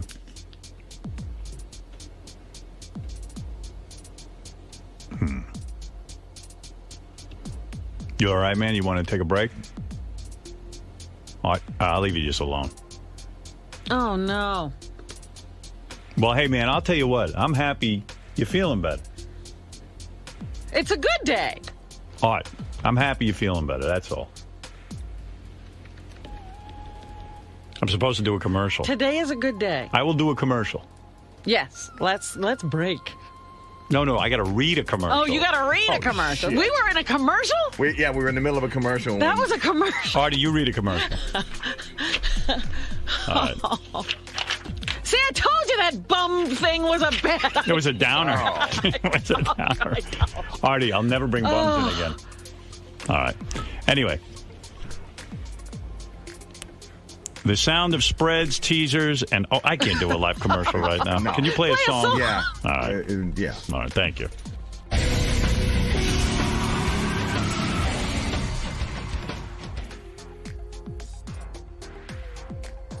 Why are some blubbering breakdowns broadcast on Howard TV and some are not? Howard 100 News wipes away the tears to take a clear look at this crying shame.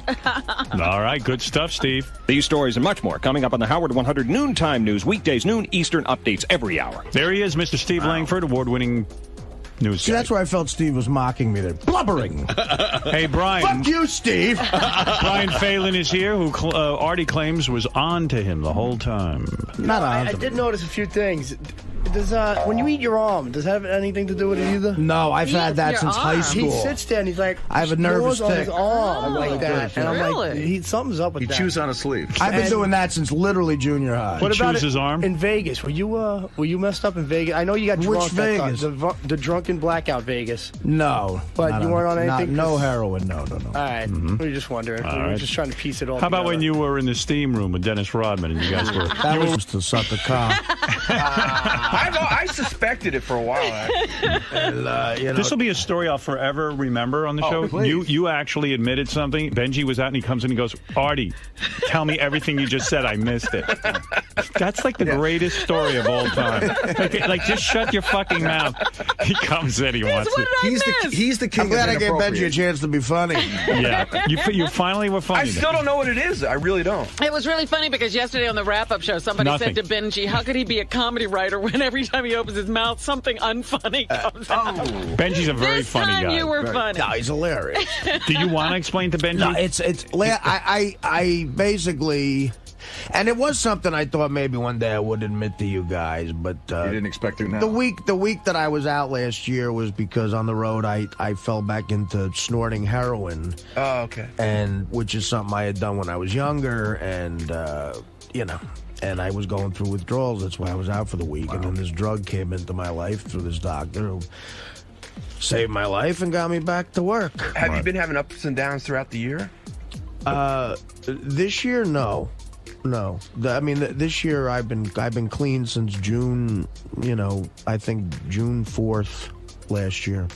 All right, Benji. Yeah, That's the Benji's now story. going to Benji's do gonna a do whole an interview. Now he's going to get You're a going to get us back to where we were. That's it. June 4th of 05. All right. Thank you, Benji. Good for you, Artie.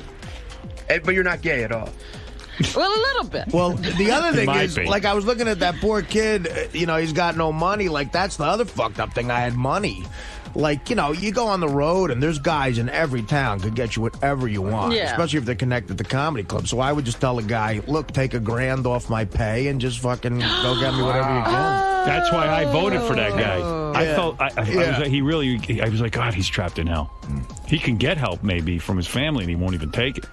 I think he's pretty connected to his family because he said to me at the very end, see, the other thing about heroin addicts is they're very good liars. Oh, you learn to lie like crazy. And so he had a different look on his face out in the hall, and he said, my father's a huge fan of this show, and that's why he got serious, and tomorrow's going to be a really interesting day for me. He's in touch with his family. Okay. I also never, and I swear on my father's grave, I never used a needle in my life ever because I hate them and they make me queasy. But, it was snorting it, which some people say is more addictive than shooting it, which I don't understand that, but I've heard rehab guys say that. I don't know. How quickly do you get addicted?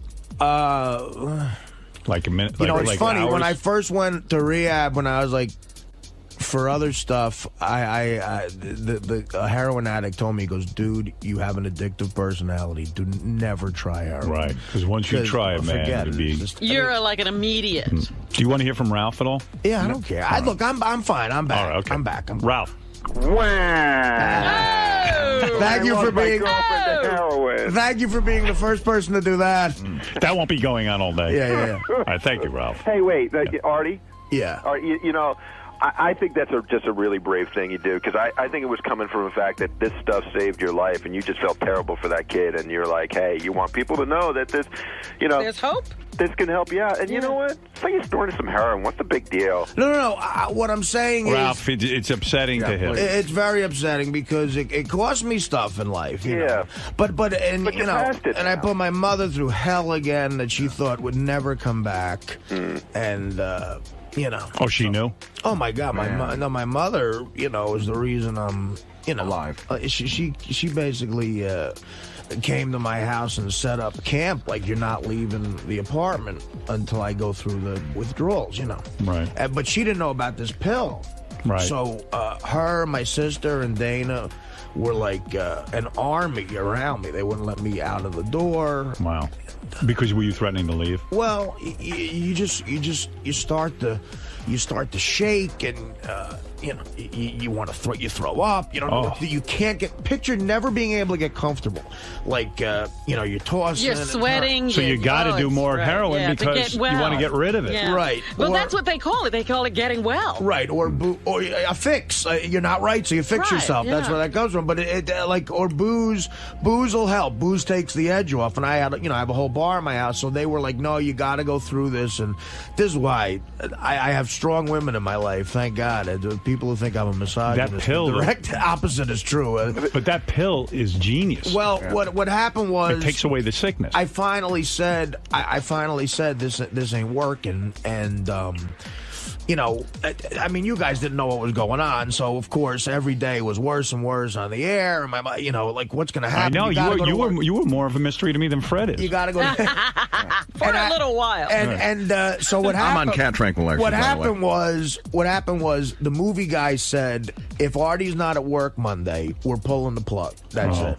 So now Frank Sebastiano had done 2 months of prep work. He moved his family. Did you go to the set? He took we hadn't started yet. Oh. Yeah, he had to show up here, not there. Here. They were like, look, we're shooting in a month. If Artie's not at the Stern show, we're not doing this. Wow. We're pulling the plug on all the money and everything, and we're going to take the loss. And then he was like, we're going to sue you.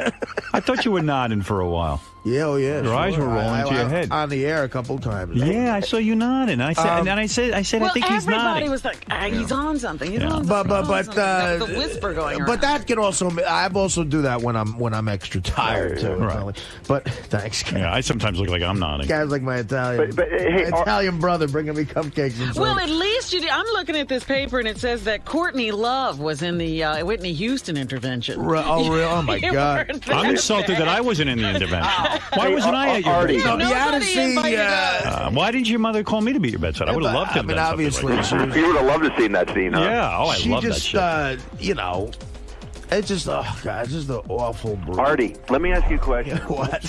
What is like, you've done stuff, and what is the feeling of heroin that's so... Well, that's what I was trying to get to with the guy. Everything melts away, that's a problem. Do you feel happy? Do you do stuff? Like, no, you don't do stuff. You're not productive. That's why, like, there's certain drugs that are so, like ecstasy, coke, those are social drugs. Those are great, yeah. Heroin, Those are great. Or opiates in general. Make you withdraw from society. You isolate yourself, and it's just so much fun to be alone. And do you like to watch TV, or are you just alone? Yeah, what you do is you sit back, you have a cigarette, and you watch television. You listen to music. I would listen to, You're not out. Neil Young and Pink Floyd and. But how long does that last before? I really genuinely like doing that. Yeah, but how long before you have to say to yourself, "All right, I got to get some more"? About 6-7 hours. Yeah. So that if that lasts for a while. You don't have it, you're in a panic. Mm-hmm. You're not high that whole time, but you're not sick. You know what I mean? Right. It's 6 or 7 hours before. And after a while, you stop getting high, right? It's just like you're just not sick. Right. Exactly. Is it like smoking pot, except extra? It's way different than weed. Weed is almost like, to me, almost like an acidy type of thing. Like it makes me trip weed. Heroin is like. Were you tempted to shoot it once in a while? No, never ever. I just hate them. I can't look at a guy putting a needle in anything. Yeah, that's disturbing. It's gross, but that's why I said, like, my mother, man, she's just like a general. She just sat. She when I was shaking, she would hug me and say, Do you call your mom and say, "Listen, Mom, I'm in a bad way. Get over here"? Well, she would hear me not on the show. She would hear me not on the show, so she could tell. Right. Yeah. So there's like, what's wrong? And of course, with my history, so I was just taking the phone off the hook. Oh. And then, so I said to this doctor, I reached out for this doctor. At an old rehab where I went years ago, and this guy, I left a voicemail. I said, "Listen, my name's Artie Lang." I gave him my general information, and I said, "This is what I'm going through, and I gotta detox somehow, professionally maybe." So Thank God you knew to do that, right? I told him, I told the guy that you have to... when the guy called back, he said, listen, I'm a big fan, actually, and, everything's confidential.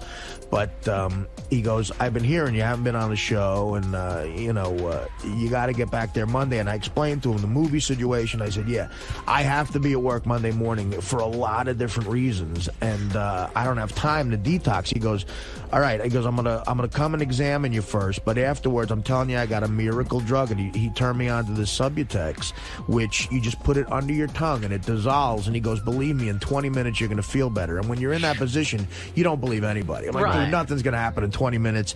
And sure enough, maybe it's even a psychological thing. Everything. The sweating, the vomiting, everything goes away. So he called in the pill to the pharmacy at 1 o'clock on a Sunday. I went and got it, and by like 2:30, I was fine, and he had examined me, and I was in work the next day. Wow. And do you carry them sort of as a security blanket? Yes, just like. But you don't need them anymore. Better. Well, no, let me ask you something. I wean myself off of them, but I don't need them. But if the feelings come back. Yeah, because now you're going back out on the road again. Not as much as I used.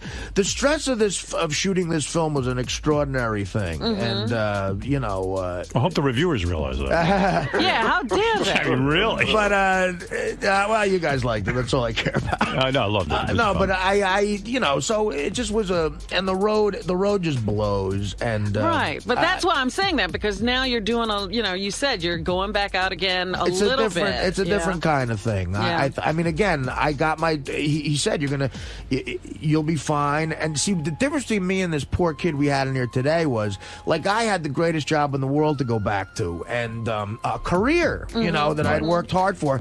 I love what I do. I have a passion for my career. There's a lot of drug addicts who don't have that. So I had a reason to stay clean. Right. You know what I mean? So I go, all I need is that pill to get normal again, and I'll be back in the game. And obviously, I want to do what I'm doing, so I'm staying clean. So it sucks when you don't have a passion in your life. Well, yeah, he's a 21-year-old kid who's getting his cock sucked for money. Oh, he's God. in bad shape. That's just like, and then I had money, in the old days when I was doing blow in the city and stuff, you didn't have any money. And that's sort of a regulator. Right, exactly. Yeah, you could kill yourself with the kind of money you got. I had unlimited cash. Yeah. I'm glad only in the sense that you told your story, because maybe to inspire somebody out there. No, anybody who's going through that, if you have something you want to get back to in life, I'm telling you, go get this Subutex. It's a miracle. And but the key is, once you get on it and you get straight, be productive. Get out there and do shit, because then psychologically, you'll get back into it. It sounds like they should be handing this drug out on the streets to these people. Well, it's very expensive. Very expensive. And it's not only that. I mean, if they're not willing to clean up, they're just going to feel better, and then probably just go out and do heroin. That's the problem with that kid. He's never started a life. Right. All right. I don't know if you remember. You remember when I got back to work that day? You guys, you suspected who knows what was going on, because every depression I've gone through has been because of drugs. Right. So a shrink told me, he goes, look, you're not clinically depressed. You've come off drugs and you get depressed. Right. So that's what you're going through. And you were cool about the whole thing. You guys were like, do you want to go through what happened? I'd love to hear that day on the air, actually, for the 23,000 hours of tape, my first day back.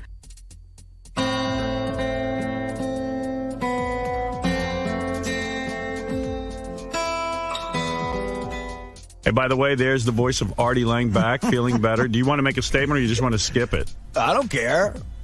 I was interested because you started talking and I heard some chuckling, because I thought maybe we should just take attendance this morning and see who's here.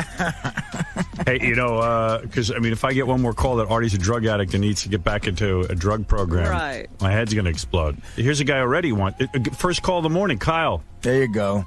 Hey, what's up, man? Here it says, Kyle thinks Artie has a drug problem. Right. Yes, he does. He seriously does, man. Come on, Artie, dude. Artie, tell the guy. It's not drugs, but drinking did play an issue in my latest going nuts session. Oh, really? Well, I went a little nuts, yeah. Not like cabbie nuts, but still nuts. Bummed out nuts. Drinking had something to do with it? I've been really stressed out. Yeah. and to the point where I was getting like physically ill, and you know, I was drinking on the road a lot, and that spilled over into the week a little bit. Oh. But you've been drinking for 4 years straight, and you haven't missed any days, and then you're starting to miss all these days. Man, They caught up with him. Honestly, not during the week. I mean, I know people think that, but I would just sort of binge drink on the weekends. Oh, so you're a weekend man. You know, that's what I became, but I used to drink all the time. So what, I mean, when you say... to be totally honest with you, yeah, booze had a little bit to do with it. No, but I meant when you say it encroached on the week, how did it encroach? Well, you know, when I got back off the road from Chicago or a plane ride where I was like stressed out, I would have a drink on a Sunday while I was watching the game. Yeah. Which I never did in the last, like, 3.5 years. Uh-huh. And then that sort of led into getting lit on a Sunday night. And then, you know, I would just do the same thing. And then not being here on a Monday morning. Like self-medicating, yeah. I see. Okay. Yeah. So, oh, sorry. And I really got, like, really, really out of it. Like, really, really out of it. It's really hard just to drink on the weekends. You know what I mean? Well, especially if you had a drink during the game on Sunday. Well, especially if you have a drinking problem. So, you know, I mean, it kind of sucks to limit it. I mean, if you got a problem, you'd like to have it all week. Why control your problem? Controlling your problem means you don't have a problem. But believe me, in fact, I didn't start doing coke again. If I start doing coke again, it would be I'd be like somewhere in, I don't know, La La Land, Mexico. Well, that's good to hear. Yeah, no, he doesn't have a drug problem. No, I do. I always will. You know, that's what they teach you. Oh. In rehab, you'll always have a drug problem, but... Isn't the problem getting the drugs? No, not at all. That's what Hunter S. Thompson said. Right. To quote a great man. Yeah. I have a drug problem. I can't get any. Yeah, my problem isn't the drugs. It's I can't get them. The police are my problem, he said. Yeah, they make them so hard to come by. They keep the drugs from me. Well, it's good to have you back, my friend. No, well, look, I'm sorry about the hassle I put you through. And, well, I still don't understand. I mean, like when you say that you got really messed up. Like I couldn't function. Like you know, like really, like mentally just out of it, just gone. Really? Yeah. What does that look like? Wow. You like lay in bed all day? It just looks like this, with my hair a little more messed up. Did you lay in bed all day? A lot of it. I mean, I wasn't up like exercising or anything. Just stayed in the house, stayed in bed. Not really eating. Yeah. That's good. Yeah, I know. The one thing it does do when you go a little nuts is... you look real thin. You look good. I'm the thinnest I've been in years. Wow. I knew something was wrong when Artie looked at me and he went into devil eyes and he goes, Artie's got to do it. Artie's got to do it. Right. Oh, that was the worst day. That was the worst day. Artie's got to get heroin. Okay. Artie's going to do what Artie wants. Were you like in a panic to get a fix like that? You remember that? Do you remember that day? Yes. Well, there was a bunch of days. Like that's why I asked that kid. I go, dude, do you have anything on you now? Do you either have the money or the bag? And he's like, no. And that's absolute terror. Panic. Yes. And did you have a regular guy? Like, did you run out of the station to a regular guy? Do you have to hunt somebody down, or like how do you do that? I don't want to get into any of that, Ro. Oh. All right. But I think this is a bit of letting go of that. Doorman? You know, when you're keeping that stuff secret, it's still a part of you. Yeah, it's brutal. Yeah, it's still a part of you. I just want to say I'm really gay. You were need to funny top 'em, huh? trying to pretend that you were going to make a revelation that you wet your pants.